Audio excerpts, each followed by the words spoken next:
رات کے اندھیرے میں اپنے گھر کا کوڑا اگر اٹھا کر کے ہم نے ہمسایوں کے گھر کے آگے پھینک دیا تو صاحب ہمسائے نے بھی یہی کیا، اس نے اپنے گھر کا کوڑا رات کے اندھیرے میں ہمارے گھر کے آگے پھینک دیا، اور سارے گلی کے لوگ ایک دوسرے کے گھر کے آگے کوڑا پھینکتے رہے، اور صبح ساری گلی جو تھی وہ کوڑے سے بھری ہوئی تھی، اور وہاں تعفن پیدا ہوا، وہاں بدبو پیدا ہوئی، وہاں مکھیاں اور مچھر پیدا ہوئے جو پلٹ کے ہمارے اوپر آئے۔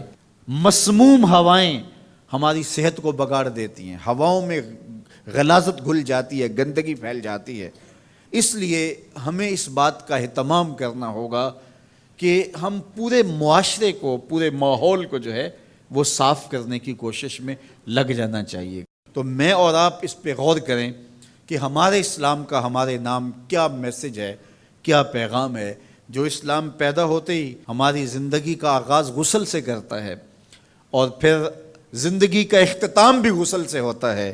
دن میں 5 نمازیں ہیں اور ان کے لیے بار بار وضو کرنا ہوتا ہے، اور اگر حد سے اکبر لاحق ہو جائے تو فوراً ہمیں غسل کر کے اس کو دور کر کے پاکیزگی حاصل کرنے کی تلقین ہے۔ وَثِيَابَكَ فَطَهِّرْ، اپنا لباس پاک کرو، اس کی ہمیں تلقین کی گئی ہے۔ الطہور شطر الایمان، طہارت کو آدھا ایمان قرار دیا گیا ہے۔ کتنی بڑی بات ہے۔ آج ہم اپنے گلی محلے دیکھیں، اپنے کوچہ و بازار دیکھیں، اپنے اطراف میں پھیلی ہوئی گندگیاں دیکھیں تو پھر ہمیں شرم آتی ہے کہ کیا ہم وہ مسلمان ہیں کہ جس مسلمانی کا ہم سے تقاضا کیا گیا تھا۔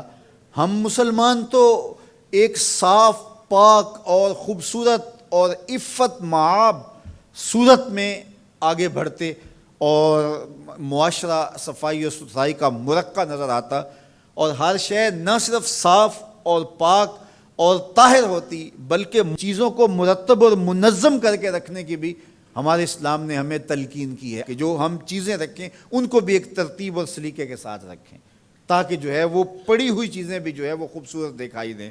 حتیٰ کہ بال الجھے ہوئے پسند نہیں کیے گئے، اور کہا کہ من کان لہ شعر فلیکرمہ، جو بال رکھے پھر بالوں کو سنوار کے رکھے، بال الجھے ہوئے رکھے تو یہ پسند نہیں کیا گیا۔ تو یہ ہمارے دین نے ہم سے تقاضا کیا ہے، جہاں ہم رہتے ہیں، جس گلی میں رہتے ہیں، جس محلے میں رہتے ہیں۔ ہم نے یہ دیکھا ہے کہ 10 مرلے کا ایک کنال کا گھر بنگلہ بنایا، اور اس کے اندر اتنا اچھا اہتمام کیا، ایک ایک کونے اور گوشے کو ہم نے سلیقے کے ساتھ بنایا اور خوبصورتی کے ساتھ بنایا، لیکن گھر کے آگے 10 فٹ کی گلی ہے تو وہ گندگی سے اٹی پڑی ہے۔ ہمارے گھر کے سامنے جوہڑ پانی کا بڑا ہے، اور جس کے اندر گندگی اور غلاظت ہے، اور وہ چھینٹے اڑ کے ہمارے گھر کے اندر ہی گرتے ہیں، اور وہاں پیدا ہونے والی مکھیاں اور مچھر ہمارے گھر کے اندر ہی غلاظت کا جو ہے وہ سبب و ذریعہ بنتے ہیں، اور اس گندگی کے ماحول سے ہوا بھی مسموم ہوتی ہے جو بیماریاں پھیلاتی ہے، اور اس سے جو ہے وہ ہم خود متاثر ہوتے ہیں۔ لیکن ہم سمجھتے ہیں کہ یہ 10 مرلے کی جگہ، یہ ایک کنال کا ٹکڑا تو ہمارا ہے، یہ ہماری ذمہ داری ہے۔